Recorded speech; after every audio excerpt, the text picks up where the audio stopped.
What's going on? It's Quentin here, the kid, and I'm here doing a brief video talking about the stuff that I've read recently, a Whateverday Reads kind of thing, right?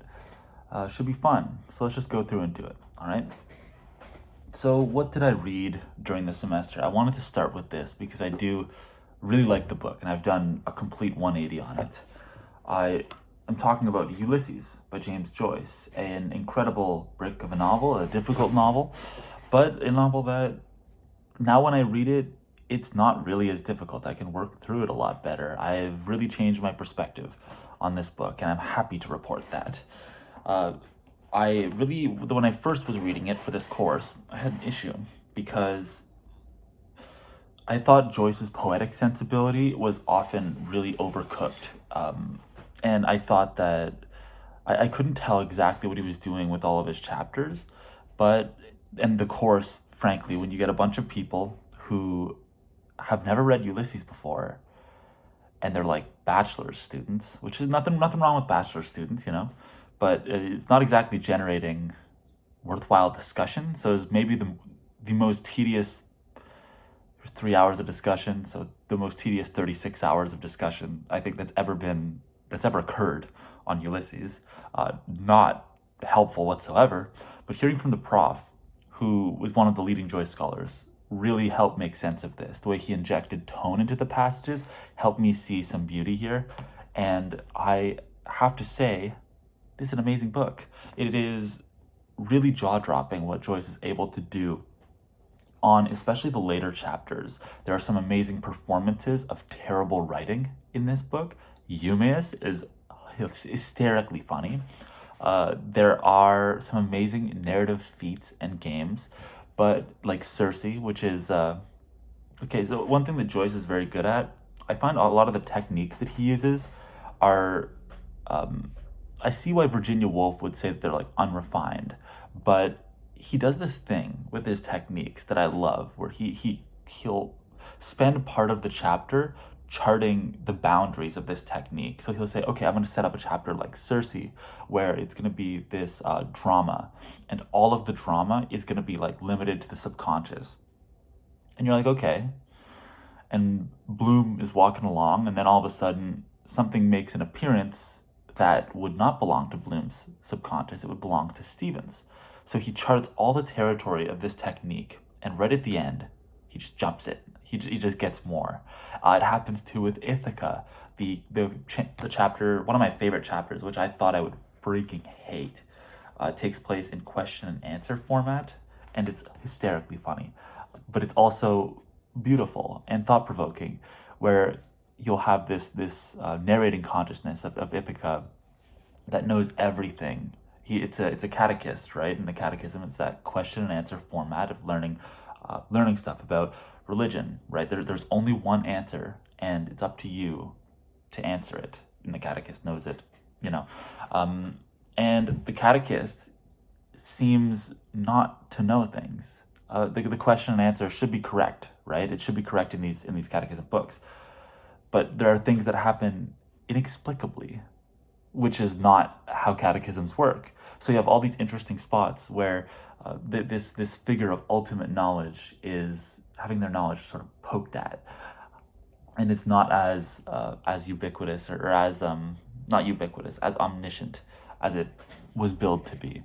Apart from that, the opening chapters are really, really incredible. The book can be so funny, and I want to illustrate that by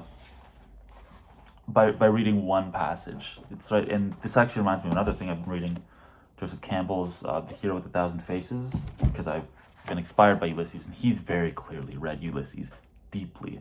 He has a passage called the World Navel, and that is basically the idea that we've all come from the same navel, the same thing, and we can all link to each other and know each other through that. So here is the part I think is funny. The navel is called the omphalos, right? And we're in Stephen's mind, in Proteus, as he's walking on the strand. One of her sisterhood lugged me squealing into life, creation from nothing. What is she in the bag? A misbirth with a trailing navel cord hushed in ruddy wool. The cords of all link back, strand entwining cable of all flesh. That is why mystic monks He doesn't even finish that thought.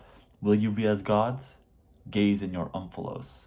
And then he's imagining the umphalos, and it's the umphalos, the navel cord. You know those old-timey telephones? He says, will you be as gods? Gaze in your umphalos. Hello, Kinch here. Put me onto Edenville.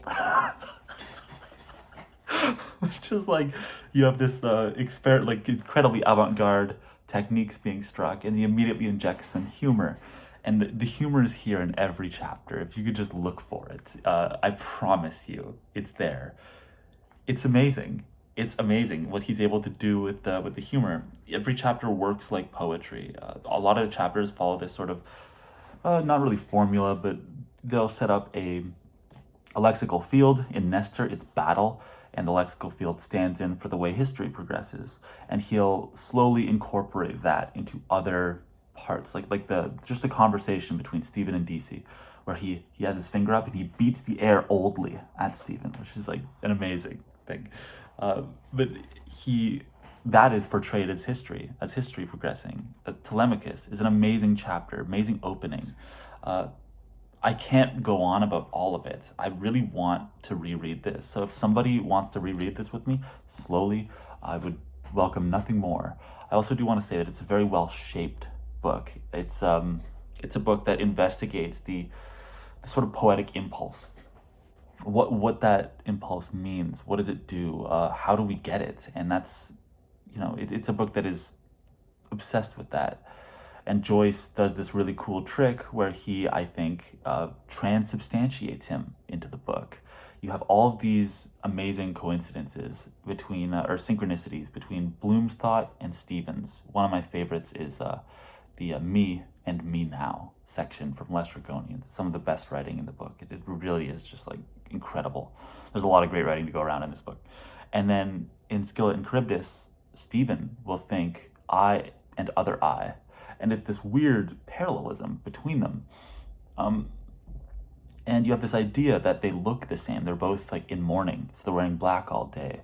They have these correspondences in their thought. And the idea is, to me, that Bloom being the father figure in the Odyssey, Stephen being the son, the Telemachus figure, you have this idea where that relationship is mapped onto like the Holy Trinity at some points. Especially in Telemachus. Telemachus bridges all of these ways of looking at it together. And what you have is the father is consubstantial with the son. So you have Bloom is consubstantial with Stephen in that way. Their memories are somehow consubstantial. But then you also have the Holy Spirit. And the other main framing of this book is, it comes from Hamlet, where Shakespeare, Stephen argues, is suffused throughout Hamlet. And what that really leads to is the idea that, Father is consubstantial with the Son, but there's this Holy Ghost, this authorial Holy Ghost permeating everything.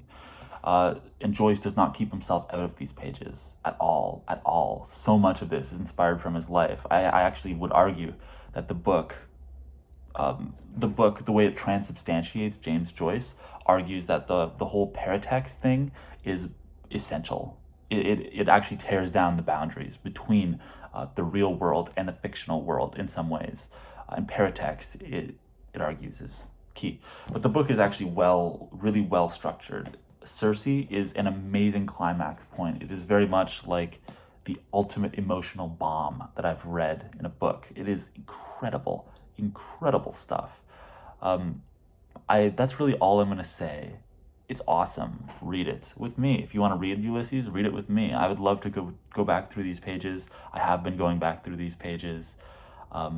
It's also an organism, which I love to think about. I wrote a paper and I kind of lost focus on this, but the idea for me is that Aeschylus is the book's lungs. It inhales language from Dublin, and then the book's blood, Wandering Rocks, circulates that language to all different parts of the organism. And then obviously at the core of this is, and it's all animated by this fear of death, this awareness of death that Hades represents. And it's also an awareness of like the sort of fallen state of Irish history with the passages about Parnell and how Joyce will, in Eumaeus, satirize the shit out of the Parnell myth. So it's great. It's a great book. I've been talking about this for 10 minutes. I don't want to talk about this for 10 minutes. If you want to read this with me, just let me know. We can read it. Next Bloomsday, I hope I'll be in Dublin. So, yeah, so Ulysses by James Joyce. It's a good. Read it. Totally worth it. Totally worth it. Totally healing to read too. Just like it really does make you feel amazing, that book. And I might as well talk about The Hero with a Thousand Faces, right? This is a book about the monomyth. But it's not really just about like, I was very worried when I started reading this that this was going to be about, you know, all the stuff you hear about the monomyth. It's just about myth and fantasy books and all that. And it's all about all these like structures that the characters in these books follow. But no, it's arguing that this is a structure that all these characters follow, but it also represents a kind of psychological structure. And the book is deeply tied to psychoanalysis in a way that I thought justified its obsession with myth. So we're going to go through. I'm not very far yet, but it is quite nice. And there are little nuggets of wisdom in here. There are sections that are straight up like useless though. Like it's very clear that he loves to write well. He loves Joyce. It's super clear. If you read Ulysses, you'll hear echoes of Ulysses throughout this thing. Like it's just impossible to ignore. But even this section 2 of the prologue, tragedy and comedy, totally useless section. Doesn't say anything new, but it's great writing. It's great poetic writing. So Joseph Campbell, comparative mythology. We'll see how I feel about it when I get more than a third of the way through.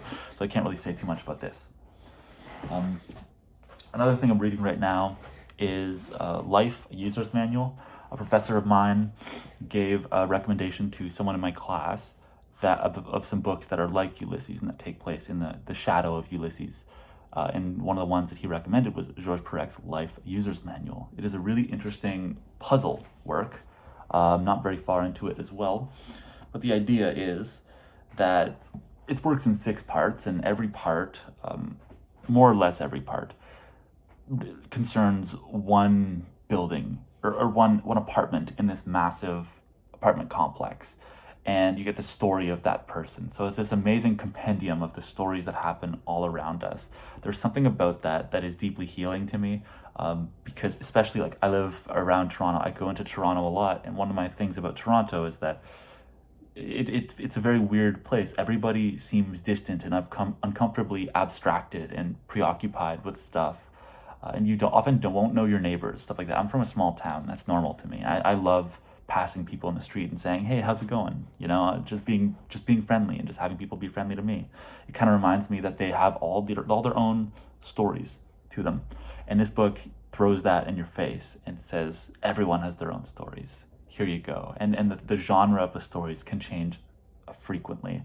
There are murder mysteries. There are like these weird theft stories, these crimes. There's also hilarious stories about people who try to start a new religion.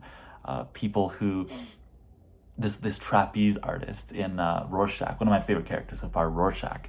And it's just kind of heaps all these stories onto each other, and I'm very excited to see what the whole design holds for me. So, Life, a User's Manual, that's one I'm very excited about. I'm not sure, though, if I want to keep reading it, because as much as I've enjoyed it, it's very clear that book is a prime influence on this one because of its focus on description, The Combinations by Louis Armand. And I've been returning to this, and I've been loving it. I've been returning to my favorite passages. I could just start another read. I love the tone of this book, of a lot of passages in this book, and I'm really excited to get into this because Life, a User's Manual is a good book so far, I think. But this is, I think, better. This is, I think, like more. It's more in depth. It's a much greater scope, right? And I do love the character Jan Niemetz in this. So yeah, I might read this too. If you want to read this, let me know. Get the rhubarb read along going on. That's another thing. I'm trying to inject more personality here because I don't know. Do you think rhubarb is annoying? I've had multiple people tell me it's annoying, but I'm thinking I just don't care. I mean, I do a lot of perhaps annoying, stupid things, so why should I care about that? Anyways, the next one I will talk about is one I finished recently. And I think it's a great book. It is a book that is very concerned with psychology. It's a book that is very minimalistic but experimental. And that book is Eva's Man by Gayl Jones. This is a transgressive work about a woman in prison who is writing about all of her experiences. She's not a talker, but she's writing about these experiences, and she's always, you can see the train of thought behind all of the scenes. It's structured in a lot of tiny scenes that just heap up to each other, heap upon each other. And what you'll normally get in one chapter, chapter 1, is she'll set up like 3, 4, or 5 times that are going on in her life, different times, when she's 8, when she's 15, when she's in prison, and then when she's with Davis, her last boyfriend. And she'll have one distinct train of thought that runs through all of these memories, and it's very easy to trace. It's really astounding, the precision with which she can, with which Gayl Jones can really nail this train of thought and have it and communicate it. It's incredible. It's incredible. It's such a great like artistic feat, this book. The character is incredibly well realized. I'm not going to tell you what the crime she committed was, but it's a very great exploration of all the ways that, how do I say it? All the ways that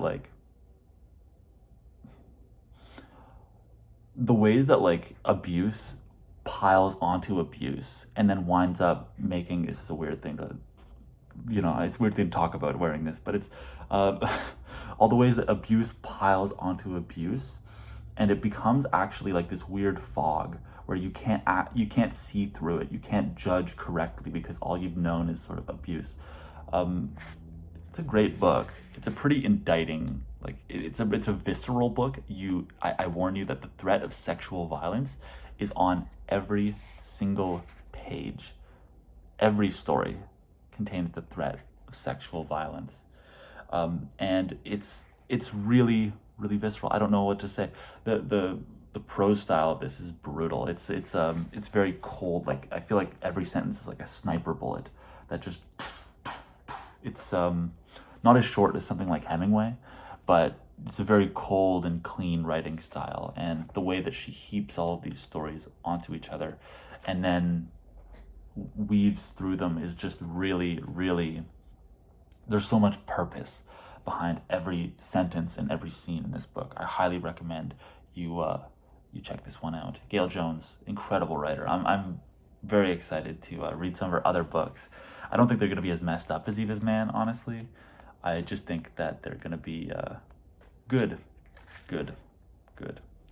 So, yeah, I don't know what else to say. I'm thinking about doing a video on books for writers, books that writers should read. And I'm thinking about that, right? I think what would be in that or Life, a User's Manual, Ulysses, Gayl Jones would certainly be in that. Oh, and by the way, I also read the Oresteia by Aeschylus, and I wanted to just report that this is a fantastic work. It's unfortunately unfinished, but it's barely unfinished. There seems to be a lot that is there. It's basically about the weird, I don't want to say barbarism, but it's the morning, but it's great. It's actually getting me into Greek drama. I read Aeschylus, or not Aeschylus, Euripides. I read the Hippolytus, the Medea, and an Iphigenia play. And I wasn't sure I would like Greek drama like I do, but this really makes me think, yeah, I do like Greek drama. Once you learn a little bit about the forms, it's quite easy to appreciate. Although Libation Bearers got pretty tedious at some spots. It's about Orestes. I always think, whenever I think of Orestes, I think of his Lord Byron line where he goes, and round Orestes bade them howl and hiss, like just the round Orestes, like a, oh, it's from Childe Harold's Pilgrimage, Canto 4, amazing poem. But Oresteia, Orestes comes home, or Agamemnon comes home from the Trojan War with Cassandra, and it's an ill-fated war. It's an ill-fated return for him. His wife, Clytemnestra, has taken up with a lover, not knowing that her husband has come back. There are no easy answers in this. She winds up putting a towel. This is like myth. Like, this is in part 1. Like, this is known. Like, you should know this already.